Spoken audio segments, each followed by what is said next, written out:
আমার পদ ছিল না, কিন্তু আমার দায়িত্ব ছিল। আমি বলেছিলাম কোরআন মানুষকে আমি ভালোবাসি, সেই ভালোবাসার উপহার শুধু পদ দিয়ে নয়, যতদিন আমার জীবন থাকবে মানুষের জন্য আমি কাজ করবো ইনশাআল্লাহ। এই করোনা যখন বন্যা হলো, আপনারা দেখেছেন যে করোনা টিলাগাঁও সহ কয়েকটি এলাকায় এবং নদীর বাঙ্গনে যখন বন্যা হলো, এই 24 সালের কথা বলতেছি, তখন আমার 24 সালের পরে তখন আমার পদ নেই, উপজেলা চেয়ারম্যান পদ থেকে আমাদেরকে অপসারিত করা হয়েছে। সেই সময় আমি চাইলে ঘরে বসে থাকতে পারতাম, আমার তখন দায়িত্ব ছিল না, কিন্তু সেই সময় আমি করোনার মানুষের কথা চিন্তা করে, করোনার মানুষের বিপদের কথা চিন্তা করে, সেই সময় আমি জীবনের ঝুঁকি নিয়ে সেই জায়গায় আমি উপস্থিত হয়েছি।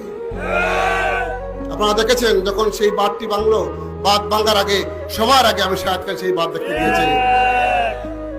যখন বাঁধ ভাঙলো, মিয়ারপাড়ায় যখন বাঁধ ভাঙলো, তখন এরপরে যখন ভাঙার পরে যখন টিলাগাঁও সহ কয়েকটি এলাকার মানুষ পালাবিত হয়ে গেল, তখন এমন অবস্থা হলো মানুষকে উদ্ধার করা কঠিন হয়ে গেল।